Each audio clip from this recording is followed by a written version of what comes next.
Okay, good evening, everyone. Welcome to the Orthodox Christian Studies Center and Fordham University.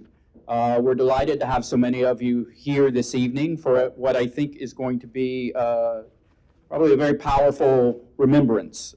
We are going to be discussing Christian witness and the legacy of Navalny. I'm going to introduce our moderator and interviewer, Serge Schmemann. So I suspect that almost all of you, if not all of you, know Serge Schmemann's achievements. He is a Pulitzer Prize-winning journalist who was, he's had multiple foreign appointments, but most notably in Moscow.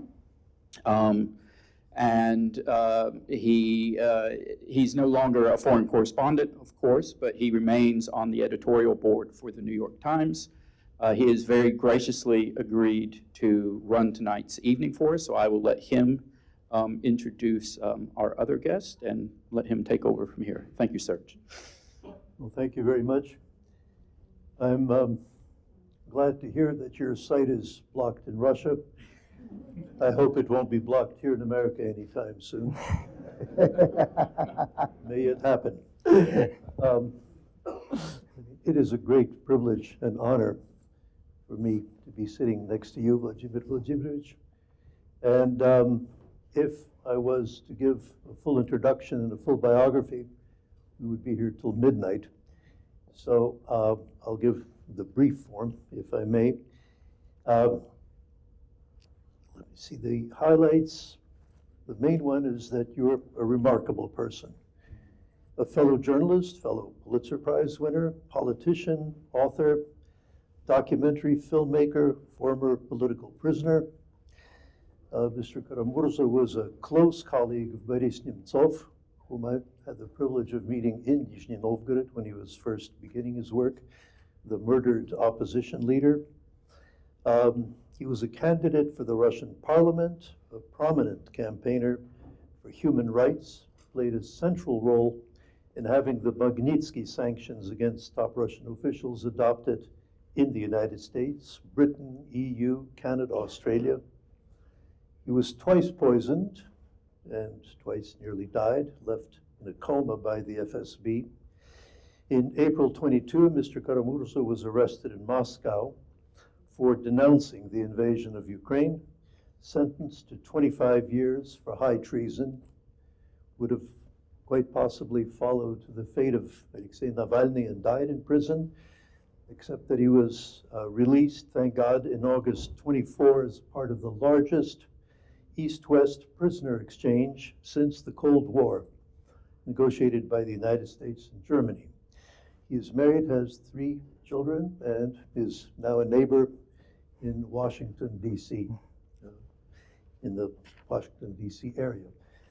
As I say, it is a privilege. I think we're here to talk about the spiritual dimensions of dissent, and Russia has always been a place where an honest person, let me quote Leo Tolstoy in Resurrection, it's a quote I found in Navalny's book as well. He writes, "The only suitable place for an honest man in Russia at present time is prison." It's a sad and tragic fact, but it is also a breeding place, a cradle for some of the most remarkable people of our time. And since we are here with one of them, and we're here to honor another who can no longer be with us, Alexei Navalny, so I thought of trying to set up something of a dialogue between the two of them. What I propose to do is to read quotations from Navalny's extraordinary book called Patriot. I recommend it very highly to everyone.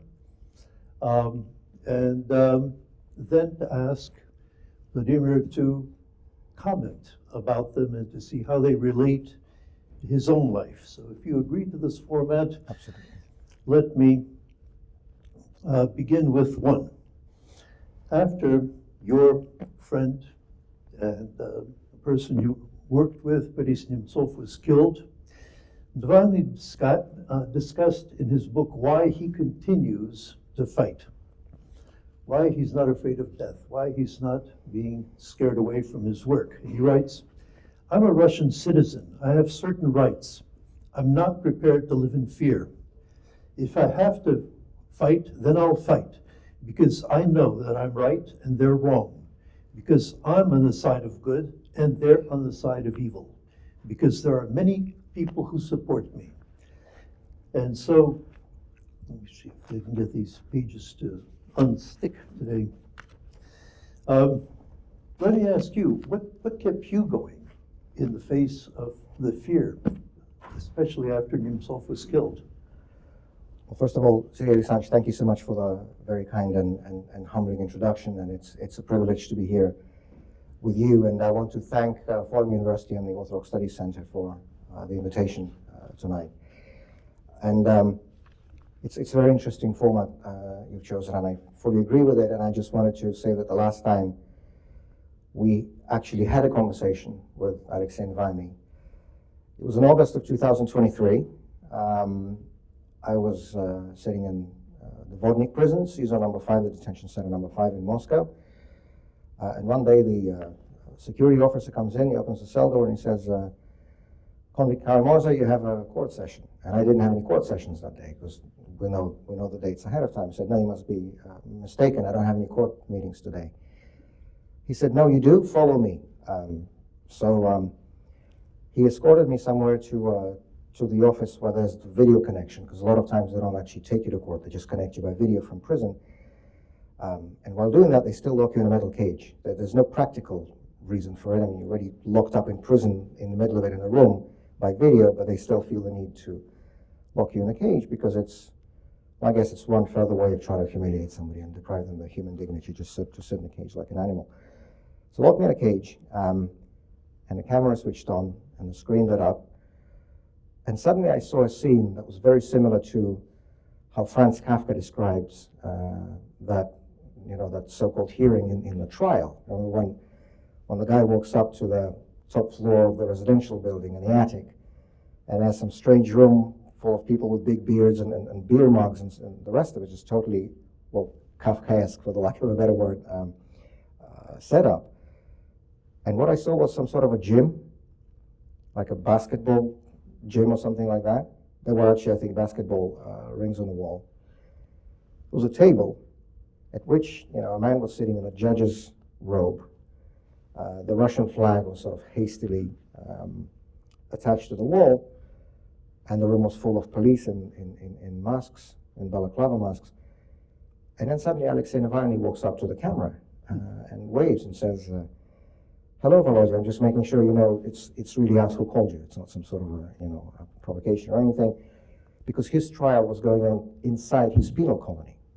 So he wasn't even given the opportunity, even formally, to go and be in a courtroom. They actually tried him in the prison where he already was. And he called me as a defense witness. And basically, I mean, we all know that the results of Russian court hearings, especially when it comes to political cases, are predetermined. There's nothing you can say or do to change the result. So basically, we just used those 10 minutes to chat. And the judge was okay with it. Of course, the verdicts, the sentences, including the precise terms of the sentences, as is very well known to everybody, are not written by judges, right? They're written in the Kremlin and the presidential administration. The judge just sort of reads it out in the end. But the way your trial proceeds does depend on the judge. And so, for example, the judge who tried me, Sergei Prigorov, he was appointed to try me in a very deliberate fashion because he was the judge who jailed Sergei Magnitsky. As you mentioned in your introduction, Boris Nemtsov and I worked to pass the Magnitsky sanctions on human rights abusers in Putin's close circle. And Judge Prigorov was one of the first people who got sanctioned under the Magnitsky Act. He was really unhappy about it. He wrote a really pathetic letter to the United States Treasury asking to be removed from those sanctions. Of course, they didn't. And so they appointed him to try me. And so he had a really personal grudge. So he made sure that every moment of that trial was personal hell for me. Alexei's judge, I mean, of course, he already had the sentence written and the number, but he had nothing personal, so he just let us talk. And for 10 minutes, we just talked. And that was the last time I talked to him, August 2023. He was killed just a few months after that.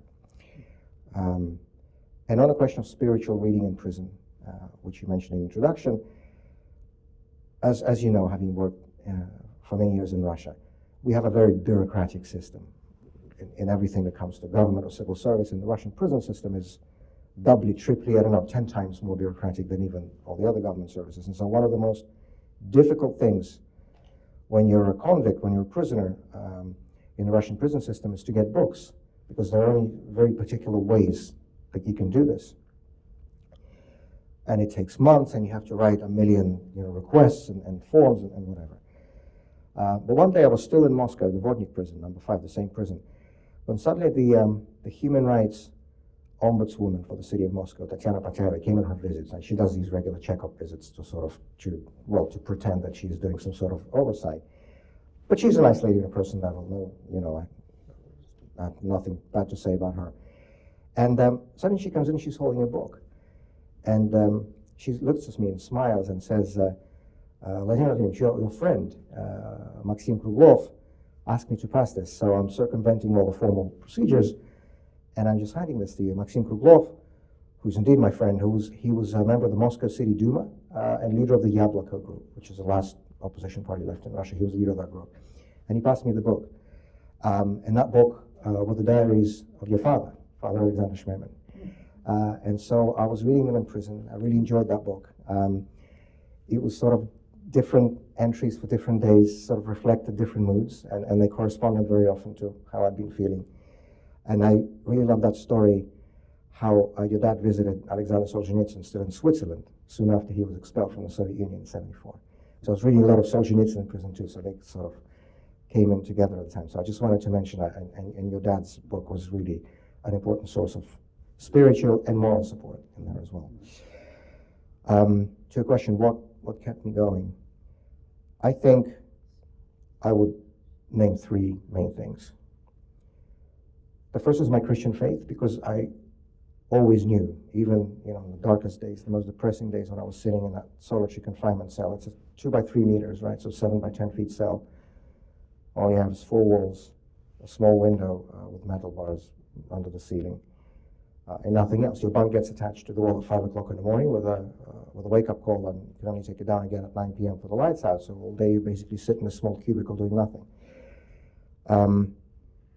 But even on the most depressing, the darkest days, I knew that I wasn't alone, and there was somebody up there looking out for me. So that was a great source of support and strength, as you've seen, as you've read, and I think he mentions it a few times in his book, Alexei Navalny and Patriot.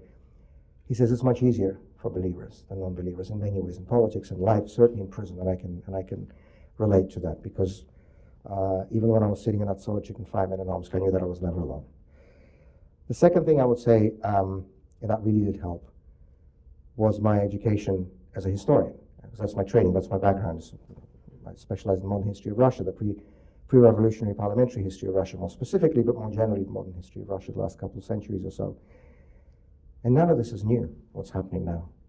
We've had this many times before, but we know what follows it, right? We know that our history is cyclical. And this phrase from the English theologian from the 17th century who said that night is darkest before the dawn. Soviet dissidents like to repeat that phrase.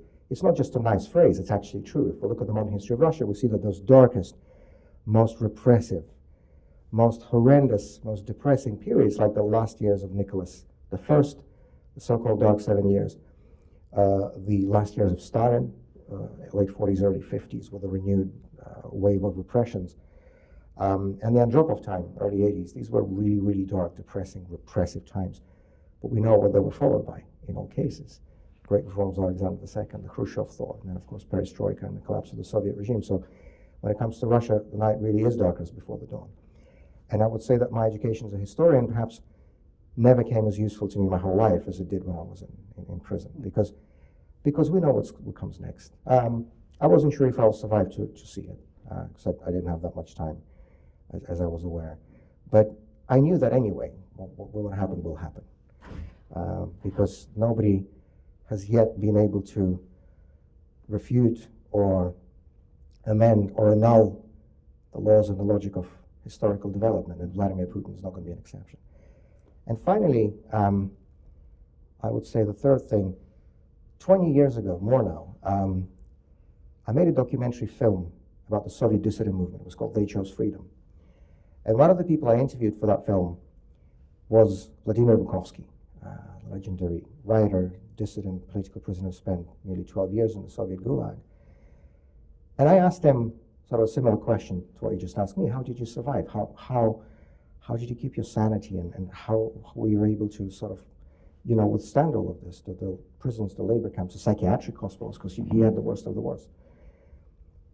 And I was expecting a sort of a long and drawn-out answer. And he just looked at me and he said, I knew that I was right. And of course, I put this phrase in the film because it sounded nice, but I thought these are just nice-sounding words at the time. Now, having gone through the experience myself, I know exactly what Bukowski was talking about. It's really important to know that you're right. Whatever they write in the indictment, whatever they write in the court verdicts, and all these pieces of paper with seals and stamps that they give you, I knew every minute of every day that I spent in that prison. I knew that I was right and they were wrong. I knew that the real criminals are those people in the Kremlin who've started this war, not those of us who are in prison because we had opposed it. And that knowledge that you're on the right side of things, is very, very important, and it really gives you that inner strength to carry on, because when you know that you're right, the fear and the doubt just go away. That's fascinating, and I'm very glad to hear what you said about reading my father's work. It's been an amazing work in the impact it's had. It was a Moscow edition a couple of years ago, and it's really a full edition. Yeah. A lot of photos too. Yeah. And you're in it as well, and one of the photos. Well, we will return, I hope, to some of these themes that you raised, including the religious faith that you and Navalny shared. But to explore further what drives you in this act of sacrifice, Navalny speaks a lot in his book about his love of Russia and of Russians. And that has figured, in my experience, through many of the motivations of some of the most famous dissidents. So let me read here again what Navalny wrote in his book. I don't think in a particular way about the love for my country. I just love it. When I return from somewhere, even before leaving the plane, I experience the sensation that I'm home. Russian people are wonderful. They're complex, and they love to philosophize. I love doing that too. They'll turn anything into an existential question and start to discuss the country's future. I do the same. The biggest mistake people in the West make about Russia is that they equate the Russian state with the Russian people. In reality, the two have nothing in common. And the greatest misfortune in our country is that out of the millions who live here, time and time again, power ends up in the hands of the most cynical and the biggest liars. So let me ask you, do you share that love? Is that something that does motivate you? When you sat in prison, did you also feel that you're doing something for this moment of light that you thought was inevitable? Russia's just home. I relate completely to what Alexei is writing here, because, so many people make quote-unquote patriotism their profession, right? All these people who wear this on the sleeves or whatever the expression is, where they find sort of, grand-sounding words, use all the pathos and all the whatever theatrical gestures they can have. I really don't like that sort of thing. To me, that's fake patriotism. Just as to me, it is fake patriotism when people try to claim that everything that we have in Russia is better than anybody else. No, I think true patriotism is, the way Chadaya, for example, understood it, where you honestly see the shortcomings of your country and you want to make things better. You want to make your country better. To me, that's real love. And Russia's just home. It's as simple as that. I feel exactly the same every time the plane lands from wherever I'm coming. I know it's home. And now that I've been forcibly removed from my country, which I never wanted to leave, and nobody asked our opinion, as you know, in this exchange. They just herded us on a plane like cattle and threw us out of Turkey, because Putin really needed his FSB assassin who was serving time in Germany. And but Moscow is still home, and it always will be. I'm not just a a Russian. I'm also a fifth-generation Muscovites. That's as far as we're able to trace the genealogy, maybe more, but as far as I can vouch for, fifth generation since the middle of the 19th century, at least. So it's not only about Russia, it's also about Moscow. You know, I know every corner, every boulevard, every street, everything in my city is associated in my head with something that happened, during my life. Here's where I went to school. You know, here's where I kissed my girlfriend for the first time. Here's where I, went and played music and whatever. I mean, everything has a meaning. And when we were driven in that FSB bus from the Forovo, the FSB prison, to Vnukovo 3, which is the government airport, when we were flown out to Turkey, as you know, it was a mix. It was a mix of people. On about 16 prisoners were released from the Russian side. 8 of them were Russian political prisoners, including me. 8 were foreigners, Americans, Germans. But the Russian political prisoners were from different parts of the country, because they brought people from all over the place to the Forovo, and then they took us for that exchange. But you can tell from that bus ride, you can tell who's the Muscovite here. And actually, I think it was only 2 of us, Ilya Yashin and me, because we were just sitting glued to the windows. Because I hadn't seen my hometown in 2.5 years, because even when I was imprisoned in Moscow, I didn't see Moscow, right? Because when they drive you to court in a paddy wagon, it has no windows. You just sit in that tiny, closed space inside. You see nothing. And then, of course, I was in Omsk in Siberia. The last time I really saw Moscow was, the day I was arrested near my home. And of course, we all understood that none of us knows when we're going to be able to go back. I have no doubt that I will. I have not a shred of doubt in my mind that I will go back home and I will return and things will change. But none of us can now say when it's going to be. And so we were just glued to the window on the way to the airport, realizing this is not only the first time in a long time, but also maybe the last time in a long time we'll be able to see our hometown. And everything I've been doing for the past 25 years, because that's how long I've been in Russian politics. I came to work with Boris Nemtsov in November of 1999. I was 18 years old at the time. I was a kid. Everything I've been doing since then, the only goal of this, I could have had a lot of different ways that my life would have been easier and less risky and just calmer, I guess. But I believe in what I do. I love my country, and I want it to be better than it is today. I think my country deserves a better future than to be ruled by a murderous, corrupt KGB thug. Because as Alexei writes absolutely correctly, we have a lot of wonderful people in Russia. And it is a big problem, because for many years, the main focus of my work has been foreign policy, so public diplomacy on behalf of the opposition, international relations on behalf of the opposition, including the Magnitsky Act, but not only, in other issues too.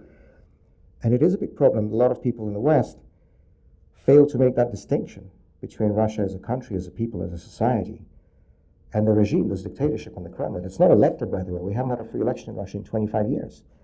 And for some reason, a lot of people put that sign of equation between them, like, this is the same thing. No, it isn't. And Russia is so much bigger and so much more diverse, so much kinder, so much more generous, so much better than the Putin regime. And I just hope more people in the free world see that side of our country. We had, I guess, the pleasure, the honor of living in Moscow for 10 years as a correspondent, as a Westerner, 5 years before Gorbachev and 5 years Gorbachev, as it worked out. And so I have to say... So you were there for the Andropov time. And so I have to say I share your love of Moscow. And I even confess, as an emigre maybe, but the way we were brought up, I felt at home very often, and maybe share some of your views. But I remember meeting a dissident in Brighton Beach, and I asked him if he loves or hates Russia. And he said, I hate Russia for forcing me to leave her, which was a nice way to combine the two. But Navalny in his book also quite vehemently denounces Russia, of course, denounces what happened to it, how it's been. His denunciation of the United Russia Party became almost a slogan, the party of corruption, the party of crooks and thieves, that became a rallying cry. He also talks of Putin I hate Putin because he has stolen the last 20 years from Russia. These could have been incredible years, the sort of period that we've never had in our country. This is a theme he returns to again and again in the book. I believe that we could be a normal country, a rich one, governed by the rule of law. Above all, the main point is that this beautiful Russia is the normal one. Throughout our history, we have had czars, then emperors, then general secretaries, then presidents, and all of them have been authoritarian. We can't go on like that.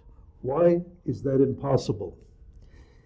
And that, of course, is the big question that we all confront all the time. Mm-hmm. Could Russia have been different? My son-in-law is a historian, and we discuss this all the time. Could it have gone differently after the revolution, after Lenin died, after Stalin died?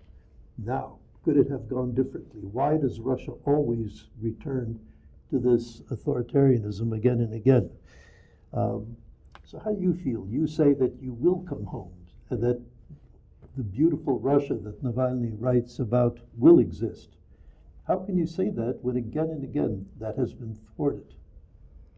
Because no nation, no people on the face of this earth is destined to live in a tyranny, in a dictatorship, and an autocracy. It's completely false, offensive, but most importantly, historically unbased view that some people put forward, that there are countries and peoples that, they're just not made for democracy. They don't do that kind of thing. They need a strong hand. They need to live under dictatorship.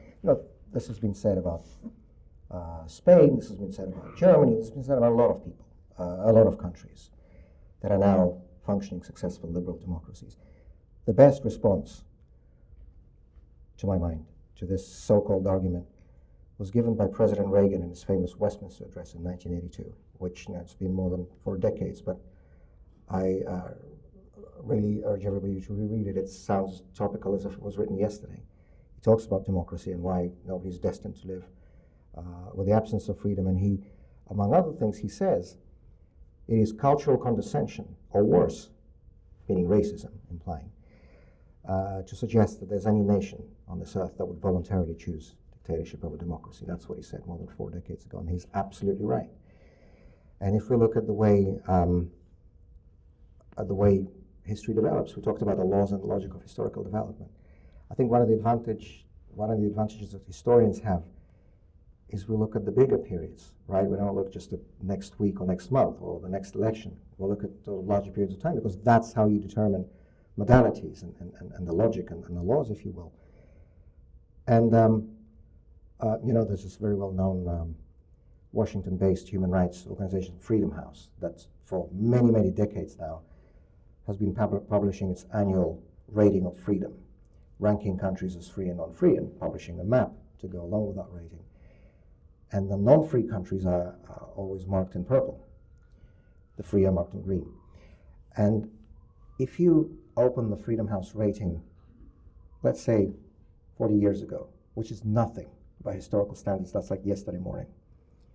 If you open that map, and if you look at the map of Europe, you will see that half of the European continent was painted purple as non-free.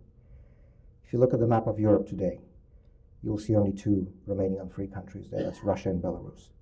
So the trends are unmistakable, the direction is unmistakable. And again, just a few decades ago, democracy seemed as distant in Brazil and South Korea, and Spain, by the way, just a few decades ago was a fascist dictatorship, as it may seem distant today in Russia or Venezuela or Belarus or other countries with dictatorial regimes. You're asking, could Russia have been different?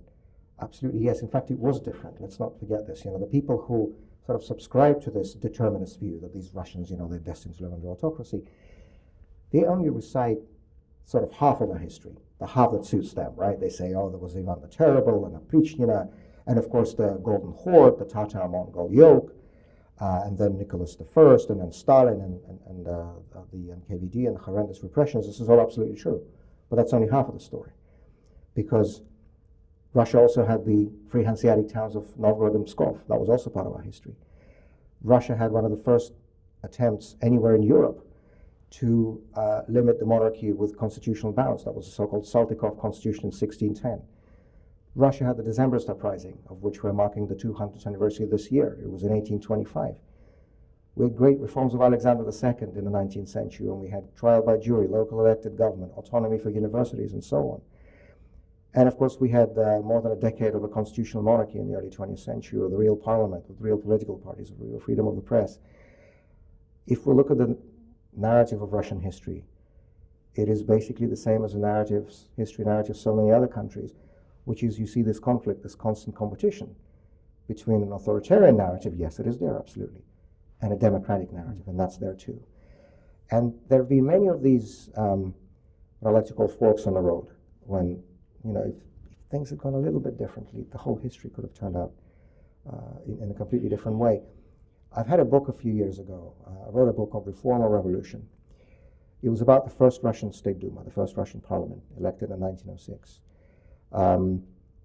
It was overwhelmingly won by the liberals, the constitutional Democrats, who wanted to take Russia the way of other European constitutional monarchies, so retain the emperor as just a figurehead, the way half of Europe today still have a monarchical system of government, right, on paper, and have parliament with real power, what we see today in England and Belgium and Norway and Spain and other countries.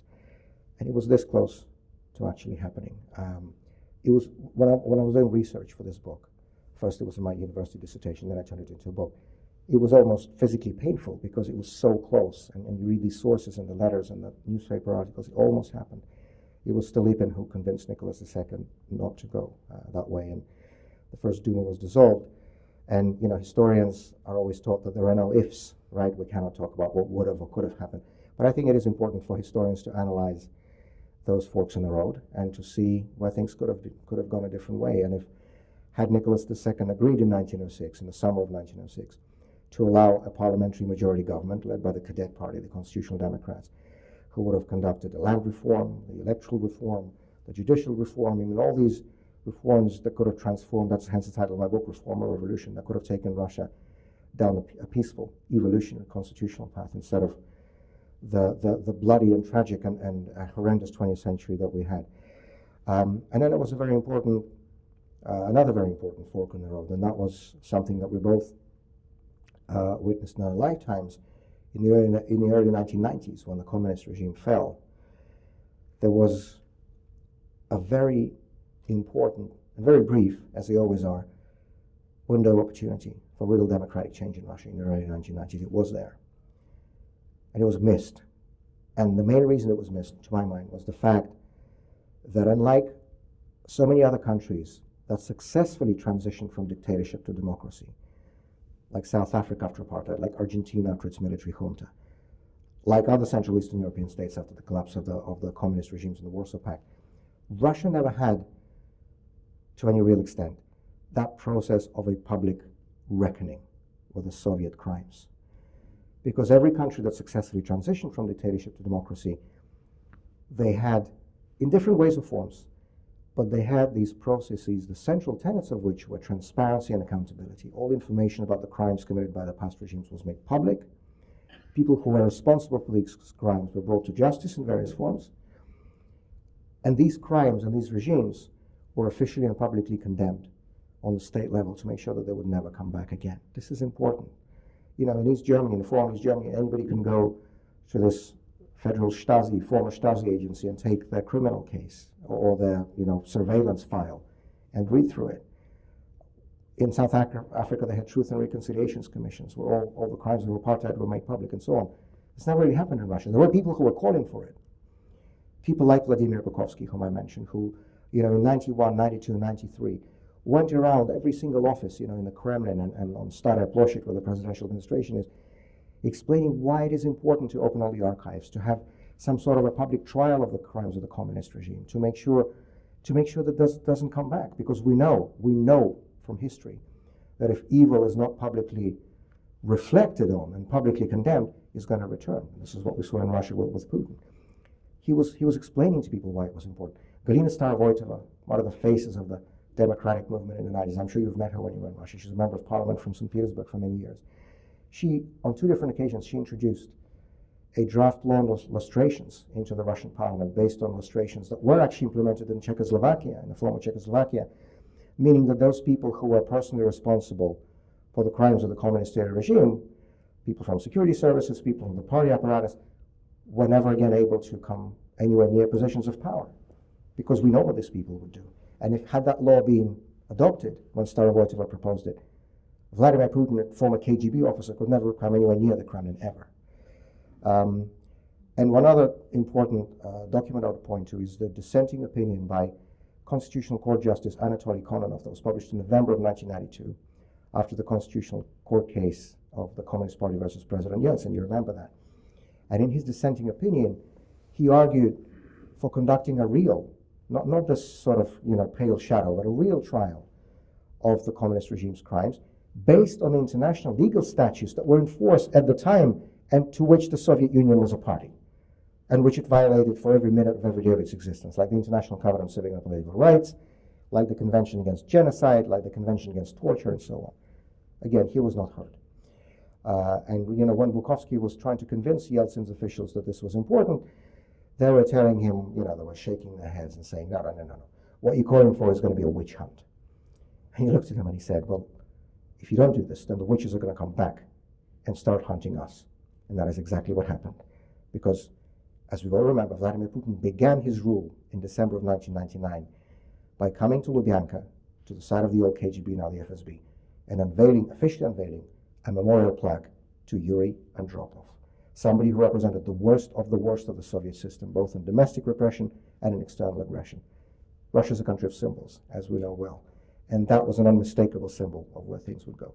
And so that actually also was a discussion we had with Alexei Navalny in an indirect form, because he wrote, also in 2023, he wrote an article from his prison about what he saw as the main mistakes of the 90s. I responded with my own article called How to Kill the Dragon,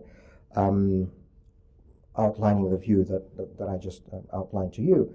And this is all important, not just for historical reflection, but as a lesson for the future.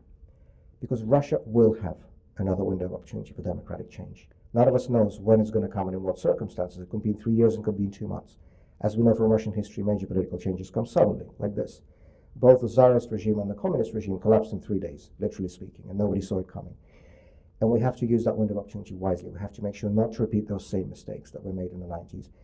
Because we owe it not just to ourselves, just to our fellow citizens in Russia, but we owe it to the whole world to get it right next time. Because as I think everybody's realized and saw very vividly in the last 3 years, what happens in Russia affects everybody. Russia is the largest country in Europe. It's the largest country in the world. As long as there's a regime in Russia that does not respect the rights and freedoms of its own people, it's never going to respect the civilized norms of international behavior or the borders of its neighbors, as we're seeing clearly today. So it is in everybody's interest to have a normal, legitimate, civilized, democratically elected government in Russia.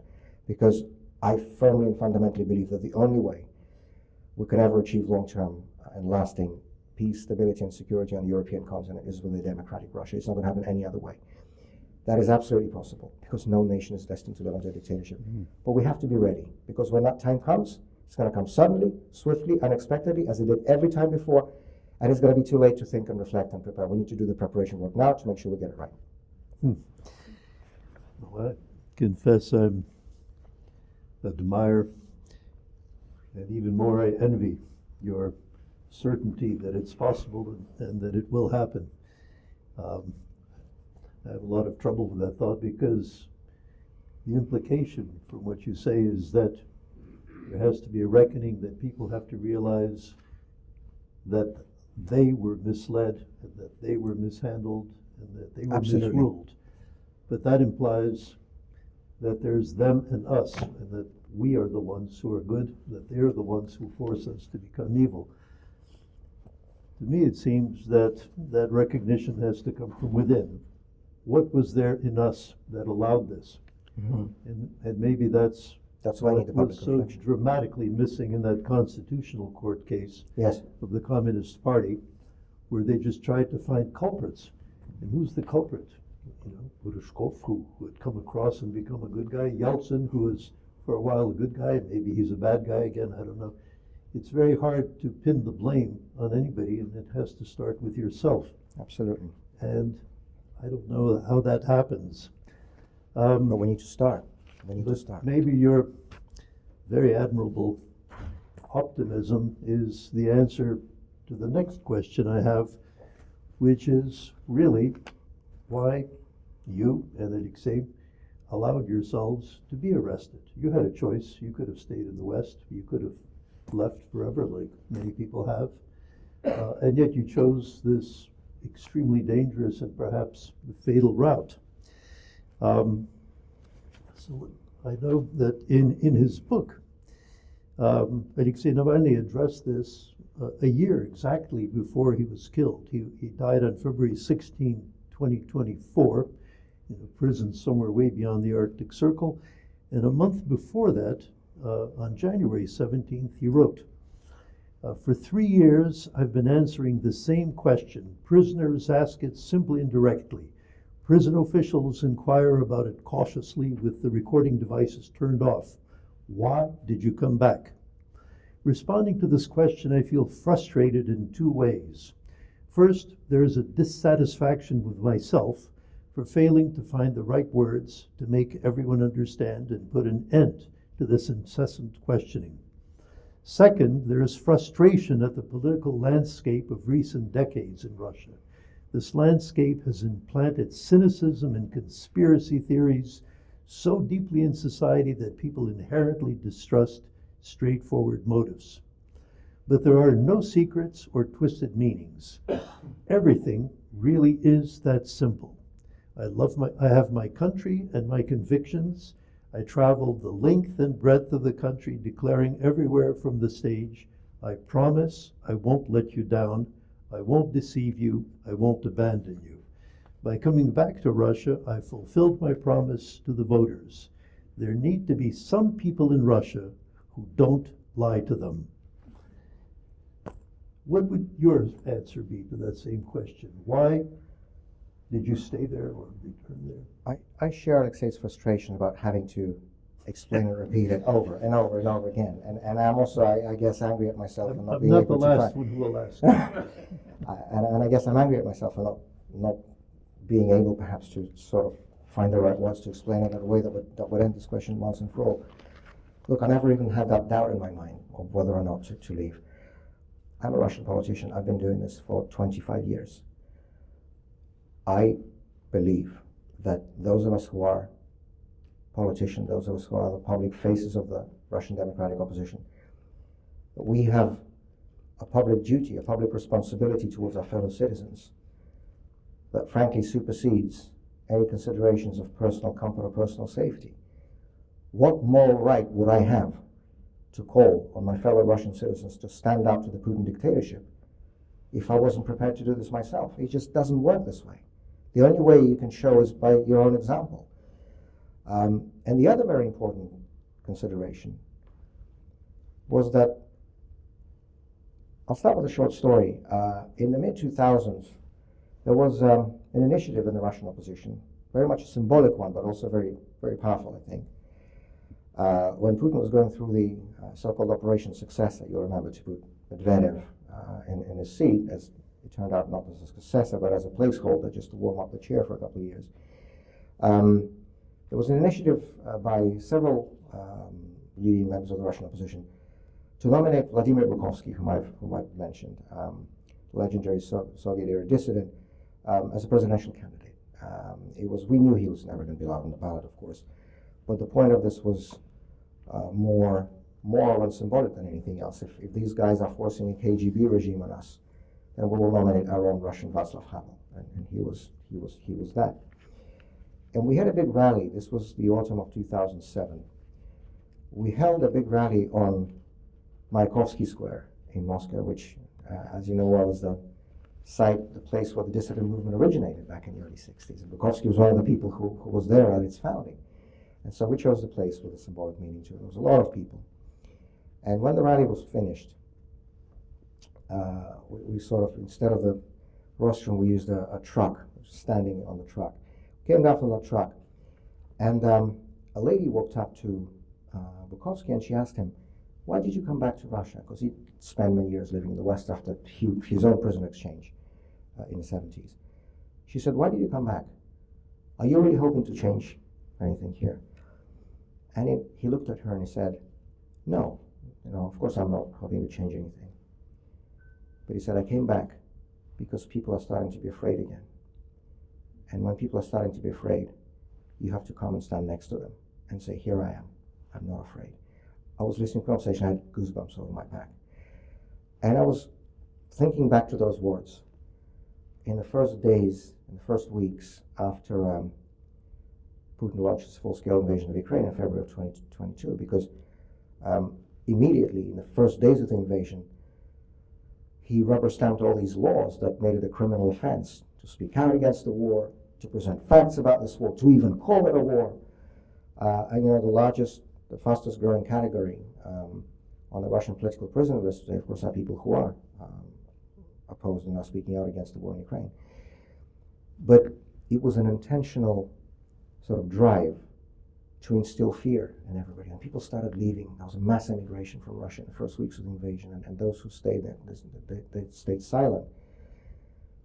And I was thinking back to those words of Vladimir Bukovsky, that when people are starting to be afraid, you have to come and stand next to them and say, here I am, I'm not afraid. And I was afraid. I'm a human being. I'm not some sort of a Superman.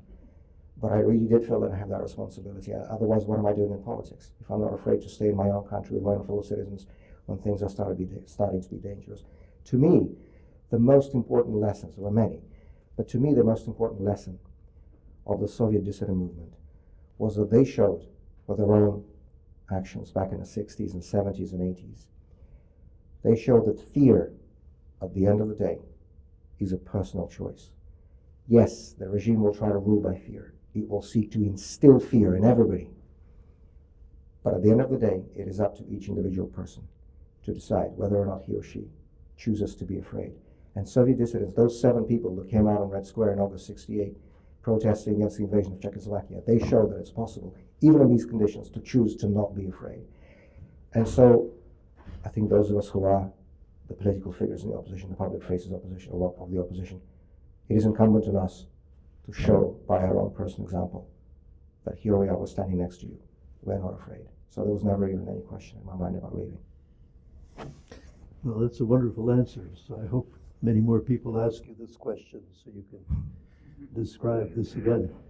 Because of course that fear is the key.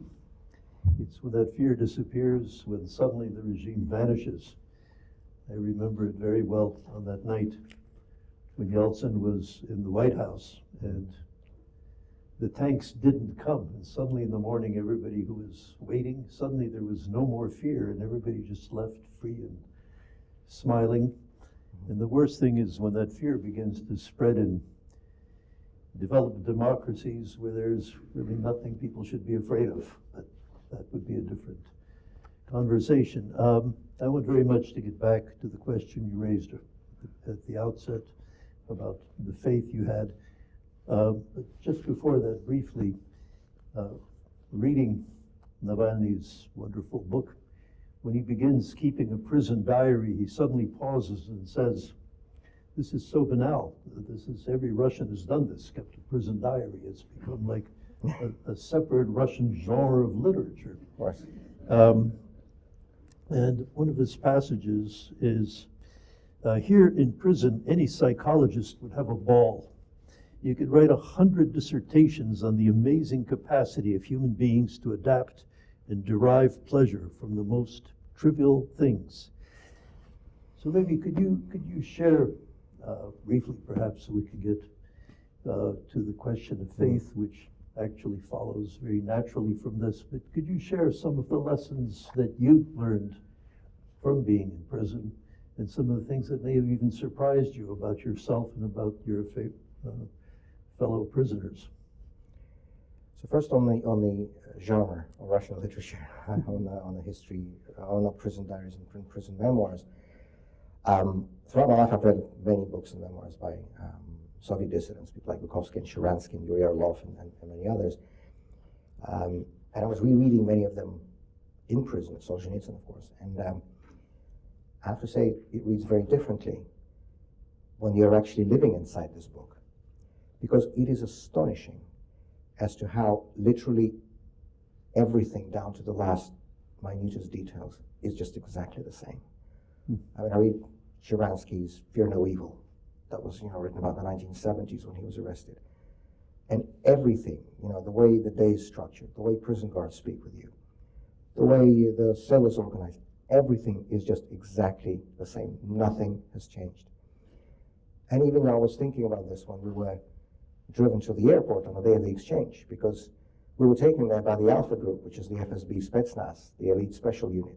It was the same group that took Vladimir Bukovsky for his exchange for Louis Korvalhan in December of 1976. So even that is obviously different people, because 50 years have passed, but the group is the same. The organization is the same.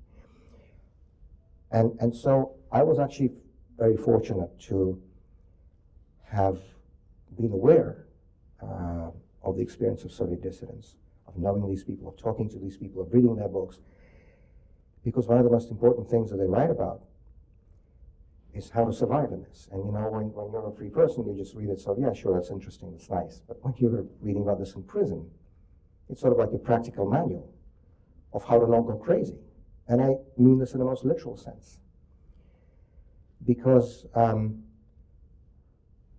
this is an old Soviet practice where the most dangerous political prisoners, those political prisoners that the regime for some reason or other deems to be most dangerous, are kept in complete isolation, in solitary confinement. This is how Bukovsky was held, this is how Orlov was held, this is how Sharansky was held, this is how Navalny was held, this is how I was held. So throughout the time I was in Omsk in Siberia, I was always held in solitary confinement. And I had long known this rule in international law. This is in the United Nations minimal standard rules for the treatment of prisoners, that 15 days or more of solitary confinement is officially considered to be a form of torture.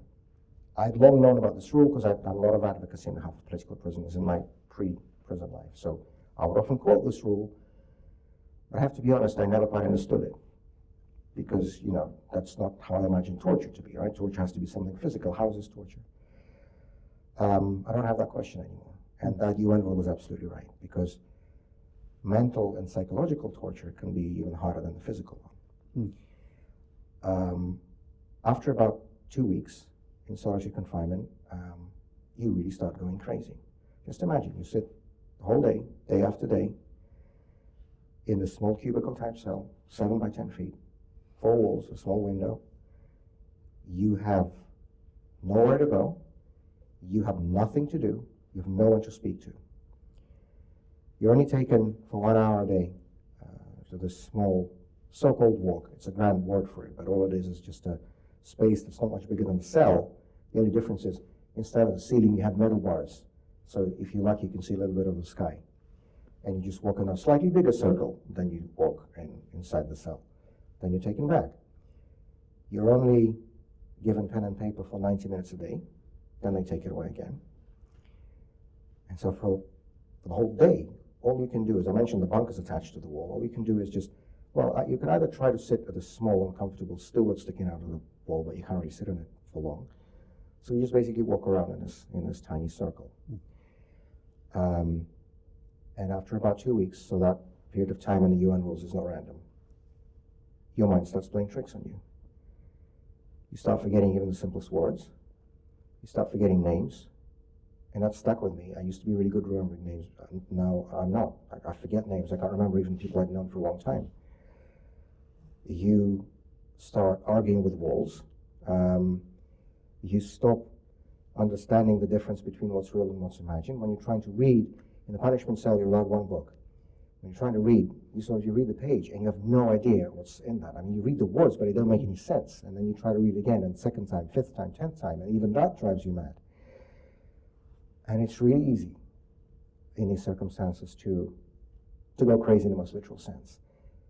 Most importantly, because as Aristotle once wrote, we human beings are social creatures, right? Social animals. We need interaction with each other just as much as we need water to drink or oxygen to breathe. And when you're just completely, totally isolated from any human contact, when you go days and weeks without as much as saying hello to another human being, that makes you go crazy. And so the advice that I greatly benefited from, that Sharansky and Bukowski and other people from that generation left us, is that they said you have to fill up your brain. Something useful, constructive, something that you can occupy your mind with, so it doesn't go on regurgitating these crazy thoughts. And so that every evening, because one of the most horrible things in prison is just seeing the time of your life meaninglessly go past you, day after day, week after week, month after month, and you just sit there and do nothing. And so they said, do something useful. Find something useful. Occupy your mind, occupy your time. So every time you go to bed at night, you can tell yourself, aha, I've actually done something useful with this day. I haven't completely wasted it. And one of the most frequent pieces of advice from that generation of political prisoners was learn a new language. So Vladimir Bukovsky learned English at Vladimirsky Central, the Vladimir Central Prison. Sharansky practices Hebrew when he was sitting in the Perm region in the labor camps. Soviet political prisoners who were Roman Catholics would start learning Latin, and so on. And so I got a Spanish textbook, and I was just sitting there, and it was difficult because the way I usually remember is by writing. Right? When I write with my hand, I remember it better, but I was not allowed to write. So I was just sitting there and reading it and trying to memorize it as many times as I needed. 5, 10, 20, doesn't matter. I had all the time in the world. I was just sitting there on a radiator on a battery in the corner with that book and just learning verbs, vocabulary, the tenses, all the rest of it. And it really did help because it structures your mind for doing something you can actually use, your mind power for. It does make you feel better every evening because, I've done this, I've done that, I've learned this. And needless to say, I never thought I would ever be able to use it for anything practical. To be honest with you, on those days I did not believe I would come out of that prison alive. But it was just to keep sane. And then I thought, if I do go crazy at the end, I'll be able to shout at walls in a perfect Castilian dialect, right? So there's good. But guess what? I was in Madrid about a month ago at meetings with members of the Spanish Parliament, and surprisingly few of them speak English, which was news to me. And so I had to use my Spanish, and guess what? I can communicate in it. So you can use even the prison time. You can use for something good. Wow, it gives a new meaning to se habla español. As I understand it, Sharansky also played chess. With himself, right? And he said, whatever happens, I would always win. Right. But I'm really bad at chess, so that wasn't an option. He's a master. I saw him tie Kasparov once in Israel. But he was one of 15 players, and Kasparov was playing blindfolded. So quite the same thing. He wrote to me in prison. We communicated with Sharansky, and I recently saw him. It was really good to see him in person. He was in Washington. And Navalny actually memorized the Sermon on the Mount in 5 languages. He did. Got special cards for it. Yep, that was his exercise. It's an extraordinary feat, the human mind, which brings us back to the initial question of faith. It's not something many journalists question or write about when they write about political prisoners or people who rise in dissent. It's not something many people noted in the book, in Navalny's book, the huge role from the first page actually to the last page that his religious faith played in his experience.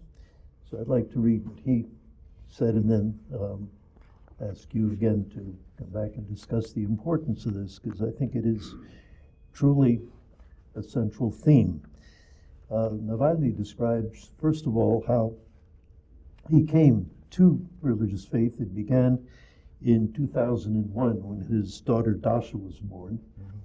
And he was raised as the son of a military officer, although he had been baptized by his babushka, as so many people were, but all that was kept secret because his father was a Soviet officer.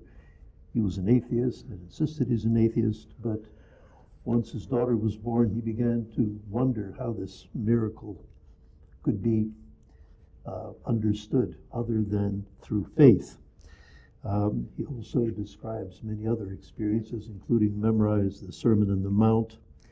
And he has this very moving passage when a prisoner, Valery Nikitin, hands him in prison, a silent man who was accepting everything. He was not allowed to talk to Navalny, but he hands him a little icon. And this became almost this token. He said, look, you know, you're not beating me. Somebody is talking to me. He says this in a very, with a curse, which I won't even repeat. But, so it was a profound part of his experience. So let me read you some of the passages he has. The fact is, I'm religious, which exposes me to constant ridicule within the Anti-Corruption Foundation. The Anti-Corruption Foundation is Navalny's primary foundation, his primary institute, which exposes me to constant ridicule within the Anti-Corruption Foundation and from people around me, because most of them are atheists. I was one myself, and even quite a militant one, but I'm a believer now, and I find it helps me a lot in the work I do. Everything becomes just much more straightforward. I spend less time making my mind up and face fewer dilemmas in life because, you see, there is this book, and it fairly clearly says what you need to do in any given situation. Let me read another passage here. He is, again, I think in solitary confinement here. The initial position for this exercise is the same as for a previous one he described, another exercise. You lie in your bunk, looking up at the one above, and you ask yourself whether you are a Christian in your heart of hearts. It is not essential for you to believe some old guys in the desert once lived to be 800 years old, or that the sea was literally parted in front of someone. But are you a disciple of the religion whose founder sacrificed himself for others, paying the price for their sins? Do you believe in the immortality of the soul and the rest of that cool stuff? If you can honestly say yes, what is there left for you to worry about? And finally, the conclusion to his book. This is literally the last paragraph. My job is to seek the kingdom of God and his righteousness and leave it to good old Jesus and the rest of his family to deal with everything else. They won't let me down and will sort out all my headaches. As they say in prison here, they will take my punches for me. So you described some similar thoughts in the beginning, but are these formulations familiar to you? Does this correspond to how you felt and how you coped? Of course, absolutely. And it had to be sort of within me because once I was transferred to Siberia to Omsk, I was not allowed to go to church. There were churches at both of the prisons where I was in Omsk, IK6 and IK7. And IK7, I saw it every day when I was taken to the walk. But they wouldn't let me go and attend services. The way the Russian prison system functions, they sort of pick your personal torture for you, right? They see what's important for somebody and they deny him that. So I wasn't allowed to go to church. I wasn't allowed to phone my family. I couldn't phone my wife or my kids when I was in prison. So they sort of do it individually, right? And so I just had to, I read a lot. I read the scripture. As I mentioned, I read your father's diaries. When I was still in Moscow, in the pre-trial detention center, I was allowed to go to church there. There was a Russian Orthodox church. I could go for services. I'd be taken along because I wasn't, allowed to communicate with others because I was too dangerous. So it would be a service just for me. I'd be the priest, the choir, and I would just be standing there. I felt really, bad about it, but there's nothing I could do. But it was very important for me to go. And my confessor, my priest, Father Alexei Navalny, would come to see me in the Moscow prison still. We were sitting, like in movies, had a double glass, holding phones and talking to each other. And that was very important. And once I got to Siberia, so no church services, but I did have a right under the Russian prison code to see my confessor, to see my priest. So, the clergyman from any chosen religion couldn't be asked to come in. And again, everything is really bureaucratic. So I started to put together all these documents to get the prison administration to allow Father Alexei Navalny to fly from Moscow to Omsk and come and see me, which he was very happy to do, and said that he would do it. And I finished all the bureaucracy in December 2023, submitted it all, and then we had the big 10-day holiday in January for our Christmas, when nothing is open. Holidays and weekends are the worst time in prison, because you have no visits from lawyers, you have no letters, you have nothing. You just sit there in a total vacuum. And once the holidays were over, the deputy head of the prison came to see me. He had a big smile on his face, and he was holding a piece of paper, which was a printout from the official website of the Moscow Patriarchate, showing the decree of Patriarch Kirill defrocking Father Alexei Navalny for speaking out against the war in Ukraine. I don't think even George Orwell could have thought of a situation when Christian priests would be defrocked for speaking out against the war. And that's the essence of our religion, right? But that's what's happening, and there are many priests in Russia who have been either banned from service or defrocked completely because of their anti-war position. And so this deputy warden of the prison said, well, he's no longer a priest, so obviously we're not going to let him come to see you. But look, I've known for a long time, and you're absolutely right to say that this is not often publicly reported.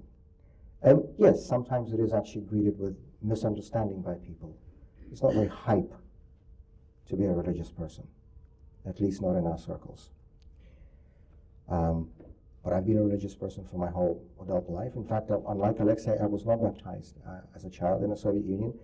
But when I turned 7, I asked my mother that I wanted to be baptized. I was still the Soviet times, late 80s. And so I was, and I remember that very vividly. And so I've been going to church regularly ever since, except when I was in prison. And I knew that for Alexei Navalny, it was very important. I didn't know the details. That I only learned from this book as well. I didn't know he'd been an atheist before, for example, because for as long as I've known him, he was a devout Christian. And it was important for him. And it really does give you that inner strength to survive in whatever circumstances. I like the way he phrases it there, that it's everything becomes much more straightforward, right? Because, yes, we do have that book, and it is all written in there. His favorite beatitude, talking about the Sermon on the Mount, was Matthew chapter 5, verse 6, I believe it is. Blessed are those who do thirst and hunger for righteousness, for they shall be filled. And that's, to him, this was the essence, not just of his life, but of his political work too, right? The Anti-Corruption Foundation and everything he was doing. And we have that tradition with Alexei. Every Easter night, we would exchange messages. So I will write, Christ is risen indeed. Whoever was the first, the second one responded, and so on. The last time we did this was in 2020, because in 2021 he was in prison for Easter, and in 2022 I was in prison for Easter. I was actually at the Petrovka 38, the big, the Moscow police detention center, which is just across the street from St. Peter's Monastery. And so I was woken up in the middle of the night in Easter with beautiful sounds of the bells of St. Peter's Monastery. That's how I spent Easter in 2022. So yeah, last time we exchanged these messages was 5 years ago. And we're not going to do it again. But, I think being a Christian also helps you survive personal losses. Maybe that little bit more easy than for others, because we know that it's not the end. We know death is not the end. We know that our friends, our relatives are up there watching us. And I know his family knows that. And so I'll text Yulia, his widow, on this Easter night, I think. Mm-hmm. That's wonderful. I actually have 2 cousins here, both of the last name of Osorgin, and we have a common ancestor, actually the brother of our grandfathers, Georgy Osorgin, who was one of the first people arrested under Stalin and sent to Solovki. And in the end, he was chosen to go before a firing squad to retaliate for people who had escaped Solovki. And they were taken out to be shot, and he came out in front singing, "Christ is risen," again and again, and led them all, holding 2 people who were actually sort of falling from weakness and fear, and supporting them, and he was shot It's one of the stories we were reared on, so that kind of Christian heroism in the face of Soviet or Russian tyranny is very much part, and I think you're absolutely right to express horror at what the Patriarch has done in connection with this war. Earlier you had expressed your conviction, your strong conviction, and Navalny does too, that Russia will be free. And so I'd like to read a little bit about that too, but in this case, if I may, I'd like to quote you. This is from your closing speech in your trial, and I found it very powerful. I know that the day will come when the darkness over our country will be gone, when the war in Ukraine will be called a war, then the usurper will be called a usurper, and when those who have ignited this war will be called criminals instead of those who tried to stop it. And then our people will open their eyes and shudder at the sight of the horrific crimes committed in their names. I share that hope and I say amen. And I want to thank you very much. And I don't know what we've done with time, because with this light in my face, I can't see the clock. But I hope we have time for a few questions. And so, brothers and sisters and fathers, if there are any questions, please. Hello. Hi, thank you for that really phenomenal, inspiring talk. I really appreciate it. I mean, that hardcore experience from a Christian standpoint, it's really, really remarkable. And before I ask the question that I had, I wanted to say that there's a couple of petitions on change.org to name 92nd Street between, I guess, Madison and Park, Alexei Navalny Way. So if anyone here, actually, it'd be great if you could do that. Just type it in Google or Bing or wherever, and you'll find there are two petitions. One has 10,000 signatures, the other has like 400, but they're both for the same purpose. So I just wanted to mention that. And the question I had is regarding your imprisonment.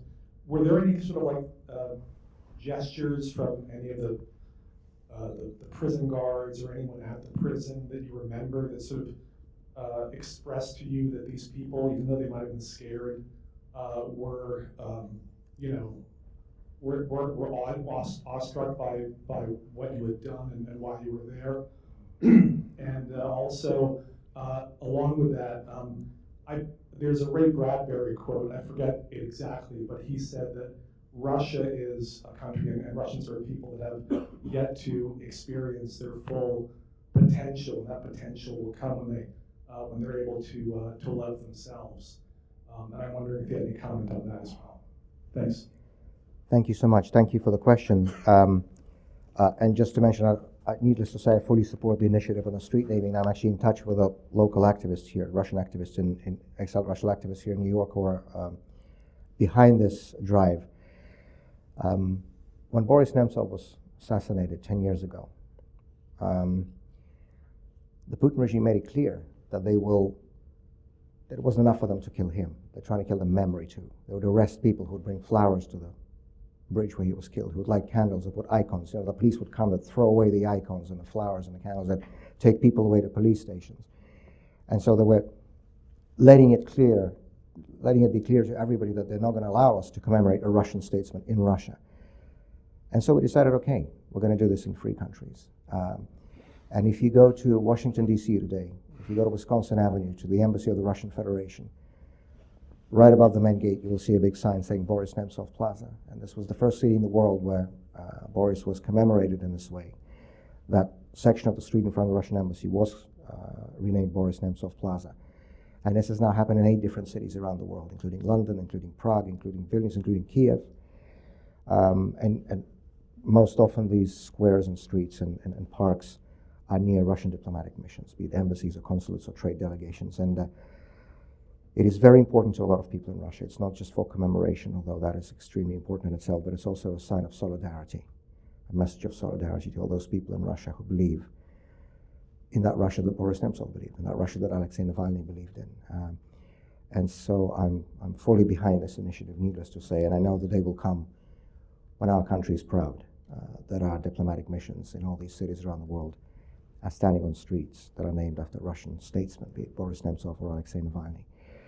On your question about sympathy or acts of kindness from prison officials, this imprisonment has actually been a really important anthropological experience for me, if I can call it that, because sort of, before having experienced it personally, I sort of had this thought that the people inside that system must be some sort of, monstrous sadists, and, who else would work there? And that's actually not the case at all. In the whole time that I've been in prison, 2.5 years, 13 different institutions, I've only met 2 real sadists who took pleasure in making other people suffer. The first I already mentioned was Judge Prigorov, who was trying me, who made sure that every second of that trial was personal hell. Right? He would break me off. He wouldn't let me finish a single phrase. He would insult my defense witnesses, including Nobel Peace Prize laureate Dmitry Muratov. He actually denied my lawyer the opportunity to add a single document in the defense. I mean, that nobody usually cares because the result is predetermined. Sure, add as many as you want, but he wanted at every stage he wanted to obstruct. And he enjoyed it. You can see it in his eyes. The second one was the deputy chief of prison colony number 7 in Omsk. When I wrote a request, as I mentioned, I wasn't allowed phone calls, but there is a provision in the Russian prison code that on extraordinary occasions, including family occasions, a prisoner can petition to have a phone call. And last year, my oldest daughter was turning 18. This happens once in a lifetime of everybody. And so I put in a request, and so this deputy chief of the prison, he not only denied the request, he personally came to my cell. This never happens. Like the top prison officials never come to the cells of prisoners, but he did, because he wanted to look into my eyes when he was telling me that I'm not allowed to call my daughter on her birthday. Those were the 2 sadists. And then to answer your question, there were also people, I would say also maybe about 2 or 3 in the whole time, who tried to help in quiet ways, right? Because obviously, they couldn't do it openly for various obvious reasons. And for the same very obvious reasons, I'm never going to mention their names, at least not until we have a political change in Russia, because they're still working inside that system. But they would do things like, okay, I'll give you 3 examples without the names and without the locations. So when you're in a cell, you have a radio on the wall that comes on at 5 o'clock in the morning, which is the wake-up time, with the sound of the Soviet national anthem. I remember Sharansky, the same film that I was referring to, my documentary, They Chose Freedom. Sharansky was recalling how he would, wake up with these horrible sounds of the Soviet national anthem, and it would sort of be a symbol of the system, coming even into your sleep and making you do all these things, and you had to stand up and touch the bunk and so on. And of course, one of the first things Putin did when he came to power was return the Soviet national anthem instead of the Russian one we had in the 90s. And so I was woken up by the same music Sharansky and Bukowski was. And this radio drives you crazy because it's there, it's loud, there's nothing you can do. You can't, make the sound softer, you can't change the station, you can't do anything. It's all controlled from the outside. And at one place where I was held, that radio was even more loud than anywhere else. And I was just literally going crazy. And at one morning check, which is every morning you have to come in, take off your clothes, they do a full check on you as if you can get anything sitting in a solitary confinement cell all day. And I said, I got really angry, and I tried to control my emotions in prison, but it wasn't always easy. And I said, look, it's just, I know what you're doing here, but it's just not possible to live like this. If you, either you let me do something with this radio, or, I'm gonna try to think what I can do about it, meaning public gestures and so on. And so the next day, I come from my daily walk, and I see that there's a volume control installed on that radio, and I knew who did it. Again, I'm not going to mention the name. And obviously I couldn't thank him either there, because everything is filmed. I had 2 video cameras in my cell in 2 different corners that were on 24/7. Every prison guard who came up to me had a mobile video camera on their chest like this. They could make a really long documentary about my time in prison. It was a really boring one, because all they do was just sit in a cell. But they can have hours and hours of footage, because everything is filmed. And that's something also, by the way, you need to detach yourself from. Otherwise you go crazy, thinking that every move you make is filmed. So I couldn't even thank him, but I found a way to sort of wink my gratitude. That was the first case. The second case, normally I wear my cross on a metal chain, but you're not allowed to have that in prison because I guess they think it's dangerous or something. So you can only have a cross on a cloth. Веревочка, I don't know what's the word in English, like cord? A little string. Yes. And mine broke, so I couldn't wear the cross anymore. And it's, any normal person who hasn't been in prison says, so what, you just get a new string. But obviously in prison that's not possible because everything is regulated. I was only allowed one package per 6 months, and it was a while since I could have my next one. When I saw my lawyer who was sitting behind a double glass with the phones, he couldn't pass me anything. There was no way. Even the smallest things in prison become the biggest problems in the world. And so I was sitting there. This was Lent, too. This was Lent last year. Actually, about this time last year. And again, I sort of made it known that, look, this is important to me, and I don't know what to do. And even the priest who came in, couldn't go to church, but I could ask for a priest to come in for confession and communion. He couldn't give me the cord either, because of the string, because that's not allowed by rules. And then one day, this guy, whose name, again, I'm obviously not going to mention, came in with a daily pack of documents that I would get from courts that they would bring. And usually it would be just the prison guard who would bring documents. I was surprised that this guy who was pretty high up, who personally brought me the stack of documents. Why is he doing it? And then he sort of put the stack of documents on my desk and sort of tapped on it like this, and he left. And then I tried to look at documents, and hidden inside, there was a new string that I could use. And finally, last Easter, you can imagine what the food is in Russian prison, right? It's, to put it mildly, it's not very good. I didn't care much about that. That wasn't, other things were hard, like not being able to talk to my kids. The food was, I don't care about food. But still, it's not, the best. And Easter, of course, the most important holiday in the year. And then suddenly, that morning, the feeding slot in the door opened. They put me the usual stuff that they bring in the prison food. And then I sort of took the plate and started walking away, and then the prison guard just taps in, and no, that's not all yet. And so they passed me a small kulich and an egg. And again, I knew who did this. So there were gestures like this. And one day I hope to be able to name these people's names, but not now. Because it's important. Because, Vladimir Kara-Murza, in his book about 19th century political convicts, Katarjani, right? It was called История моего современника, the history of my contemporary. He has a chapter about a prison official in the Russian Empire who was actually quietly sympathetic to political prisoners, and he tried to make their lives a little bit easier. And that chapter is called «Хороший человек на плохом месте», a good man in a bad place. There are good men in bad places today in Russia as well. So not that many sadists, not that many kind and good people either. The vast majority of people are just regular, ordinary people who come to the office at 9 o'clock in the morning. But this is the scariest part, because that's how dictatorships function. Because in any society, there aren't that many fanatics, there aren't that many sadists. Every dictatorship, the most horrific tyrannies that existed in the history of the world, existed because most people just turn up to work at 9 o'clock in the morning without asking questions. That's the most of the people in the prison system too. That was a good question and a very inspiring answer. More questions?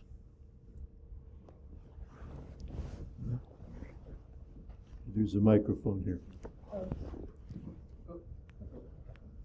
The lady here.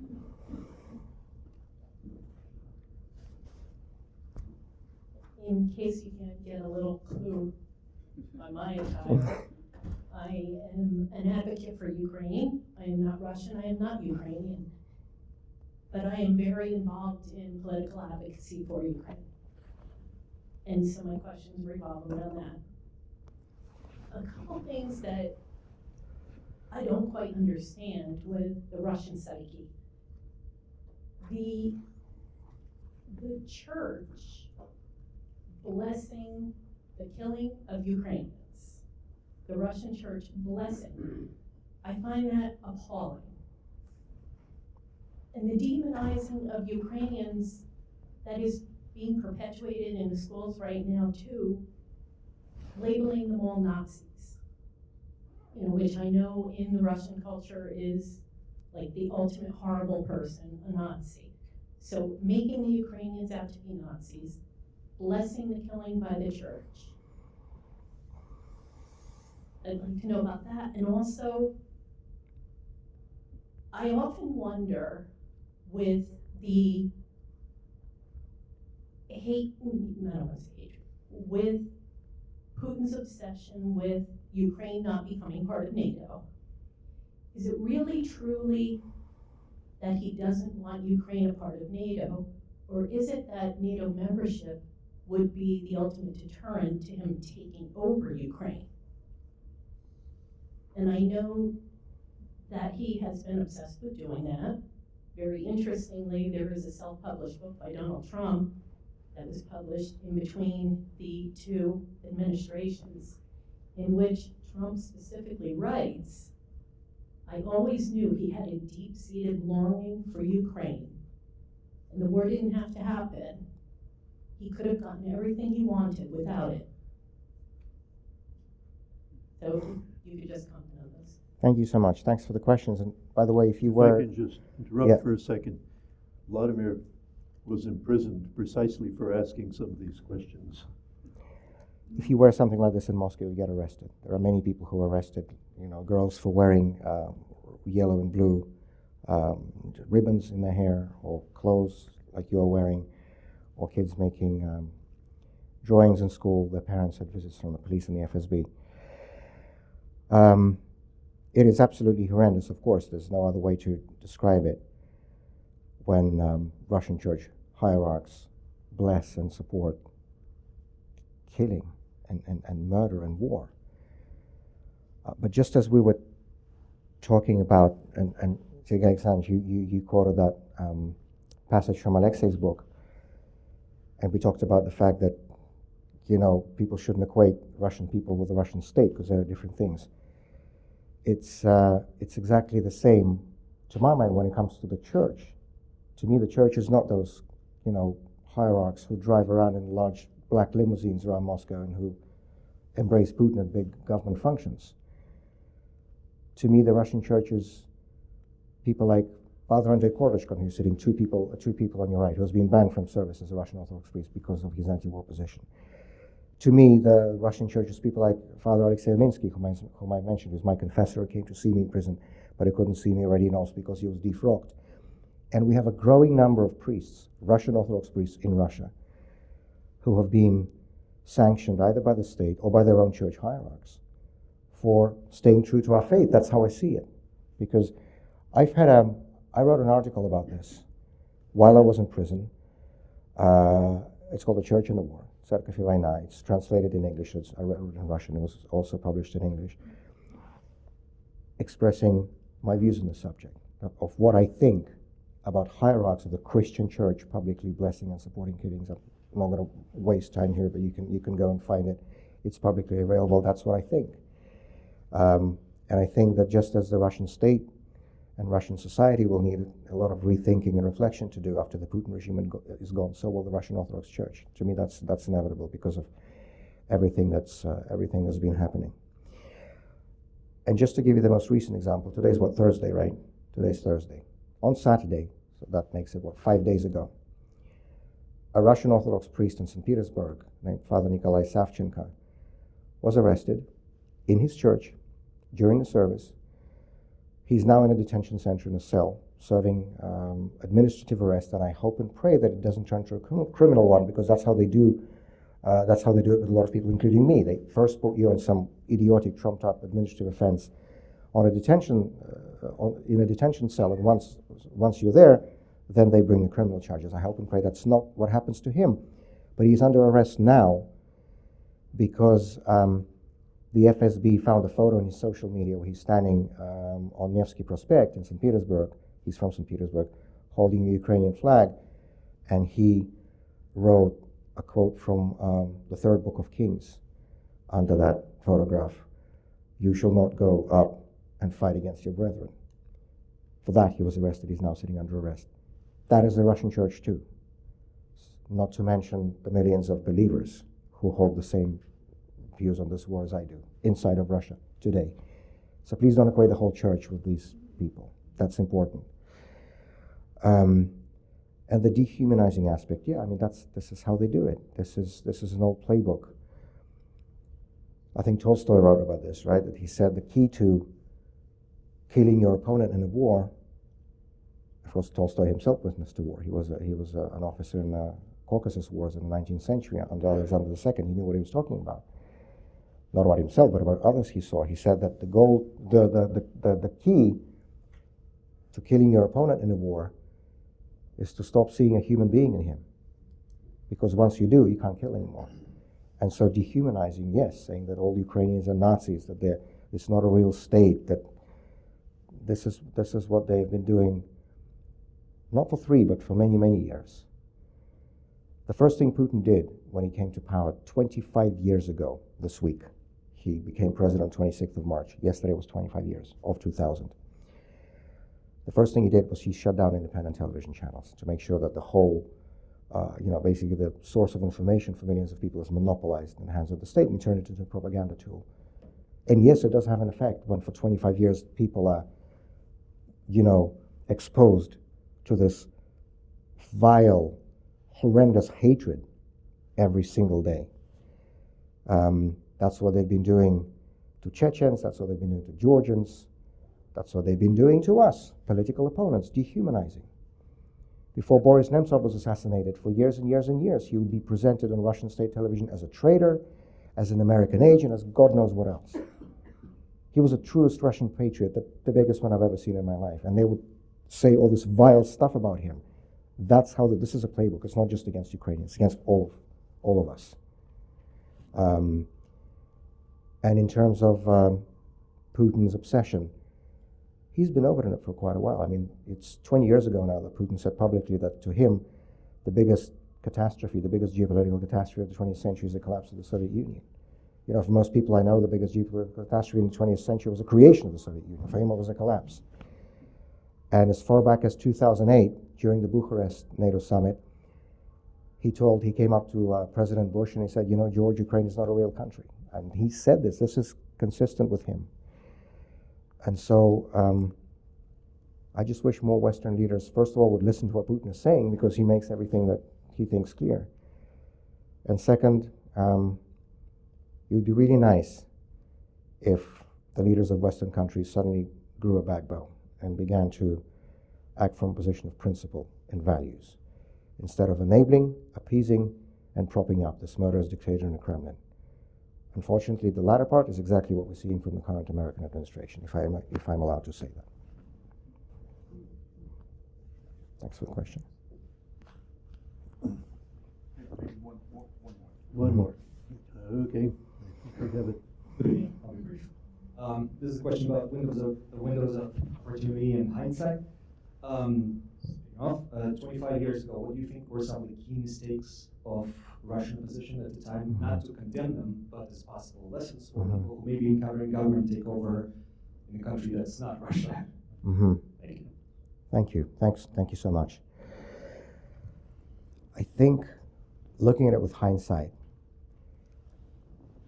and by the way, I have trouble with doing it only in hindsight because, and this is not to claim any particular sort of intellectual abilities or anything, but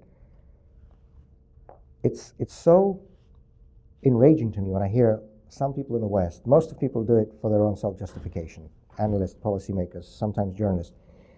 A lot of people say that there are really two Putins. There was some kind of early Putin who was okay, who spoke about modernization and reform, who wanted cooperation with the West, and all the rest of it. And then something went really wrong along the way. Nothing could be further from the truth. Putin was Putin from the very beginning. And I remember the day, again, this is not boasting or anything, you'll see why in a minute. I remember the precise day I realized who this man was and what direction he was going to take our country. It was the 20th of December, 1999. He was still prime minister. It was 11 days before President Yeltsin would resign, leaving Putin in the Kremlin. This day is still, to this day, celebrated by Russian security services as Din Chekista, the Chekist Day, the day of the founding of the Cheka, the Bolshevik secret police in December 1917. I don't think in Germany they still celebrate Gestapo founding day today, but in Russia they still celebrate Chikins Day. So that day, Putin, the Prime Minister of Russia, came to Lubyanka Square to unveil a memorial plaque to Yuri Andropov.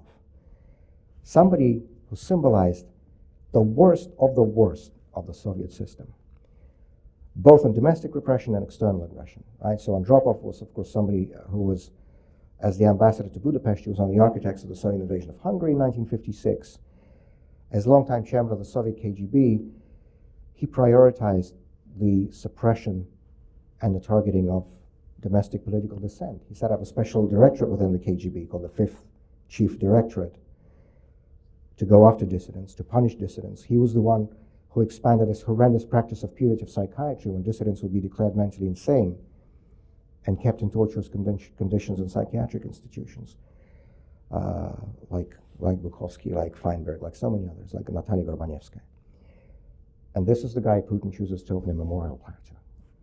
I had no more questions after that. This was December 20th, 1999. And so it's not just in hindsight. I remember I was already in politics. I was already working with Boris Nemtsov. And I remember in these first years of Putin being just angry and flabbergasted and shocked, and I don't know what other words I can use, by the fact that nobody's doing anything about it. Because what Putin was doing was very clear. Mussolini once said, back in the 20s, when Mussolini consolidated absolute power in his hands in Italy, he said, you got to do it in a manner of plucking the chicken feather by feather to lessen the squawking. You don't try to do it in one day. You do it gradually, like this, right? So Putin went after independent media, closing down independent TV stations. Then he went after parliament, expunging real opposition from it. Then he went after the business community, jailing Khodorkovsky and sending message to everybody else, stay away, and so on. He was doing it like this. And everybody just seemed to do nothing about it. And that responsibility is shared, I believe. This responsibility for allowing Putin to grow into the monster that he is today. The monster that is conducting the largest military conflict on European soil since the Second World War. That responsibility lies, I believe, 50-50 with Russian society, a large part of which chose to look the other way in those early years. Because, let's not forget, Putin was really fortunate. He was really lucky. In 1998, when we had the financial crash, which was the resignation of the last liberal government in Russia, August 98, the price of one barrel of oil on international markets was $9 a barrel. 9. This oil, of course, oil and gas being the main source of revenue for the Russian budget. When Putin came to power, it was already 30. In his first 4 years, it got up to 80. In the first 8 years, it got to 185. And so naturally, if you had a chair as president of Russia instead of Putin or anybody else, naturally such a rise in budget revenues would cause a rise in the general living standards, right? And that was, those early years of Putin happened to be, not because of him, but because of circumstance, happened to be the time of a growing prosperity. And a lot of people in Russia sort of took that tacit social contract that, okay, we're happy with the rising prosperity. We're not going to pay attention to shutting down independent media, rigging elections, getting rid of opposition, and so on. And by the time Russian society woke up, and by the time we had really big anti-Putin protests in 2011, 2012, the Bolotnaya Square protest, that winter of protest, it was too late because the regime had consolidated itself so much and the repressive apparatus was so strong that society couldn't do anything about it. But I mentioned 50-50, so this is one half of the responsibility. And the other half, I firmly believe, lies with those Western leaders who for so many years also chose to look the other way and continue to invite Putin for international summits and shake his hand and roll out a red carpet and buy oil and gas from him and look into his eyes and see his soul, as George W. Bush did, or push reset buttons, as Barack Obama did. All the while he was imprisoning opponents, rigging elections, putting down peaceful protesters, shutting down independent media. They thought, okay, let him do whatever he wants to do inside the country, as soon as we have some sort of a, as long as we have some sort of a modus operandi with him on the international stage. Well, apart from being completely immoral, in my view, this policy was also very short-sighted and impractical, because we know from the history of Russia that domestic repression and external aggression are two sides of the same coin. A regime that doesn't respect the rights of its own people is not going to respect the borders of its neighbors. And here we are today in 2025 with that shared responsibility between Russian society and the West for letting Putin become who he is. So if you're asking about the lessons, I would obviously not presume to advise anybody of anything, but just as a historian, I would say that it's really important not to wait a long time, because these things, once the inertia sets in, and once they start plucking those feathers one after another, at some point it will become too late. But it took Putin 3 years to destroy Russian democracy. 2003 was the year he shut down the last independent TV channel, arrested Khodorkovsky, sending a message that the rest of Russia's business community should shut up, and threw away any real opposition from Parliament in December 2003. We had an election which basically turned Russian Parliament into a rubber stamp, a rigged election. Took Putin 3 years. But, you know, it could be different. It could be a little more, it could be a little less.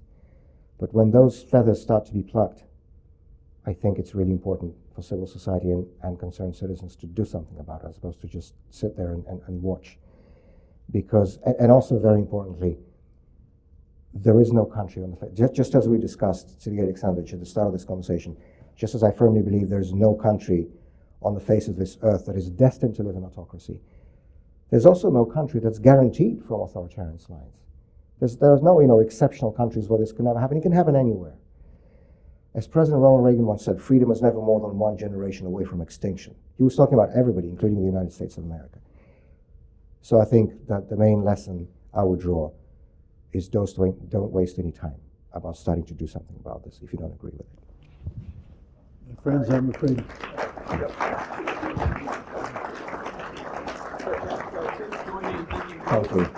Thank you so much.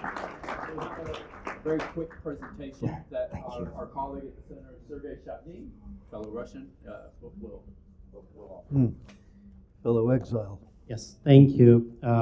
Thank you, Vladimir, for your powerful testimony. And just a few words as conclusion. Those who are from Poland know that we had an exhibition of the project icons on the ammunition boxes, the project of Ukrainian icon painters, that were really painted on raw wood from on the kind of lids of the ammunition boxes from war zone in Ukraine. And one of the icon painters, Alexander Klimenko, heard about Vladimir's visit and sent his icon from Kiev, him, as a thank you to a brave Russian who stands against the war despite of all the heavy price. So this icon is the icon of St. John the Baptist, beheaded St. John the Baptist, and the lead is from Bakhmut. You know, the city, it was given to the icon painter right before this terrible battle started. And of course, it's symbolic because John the Baptist spoke the truth, and well, so as you did.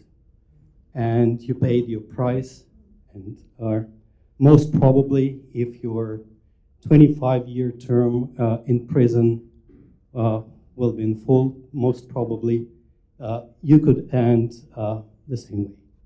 So thank you again, and it's a great honor for me to give you this icon on behalf of Vladimir and a small private letter from him. Thank you so much.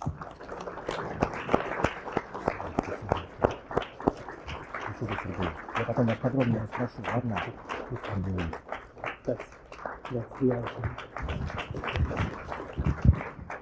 Это ящик от амуниции. Спасибо. Well, maybe to conclude, may I just say, may Alexei Navalny's memory be eternal, as we say in Russian, Вечная память Alexei, and Vladimir многое лето, and may many years, may you live to see, you and Sergei live to see Russia free and beautiful, as Alexei described it. Thank you very much. Thank you so much. Спасибо вам огромное. Спасибо большое.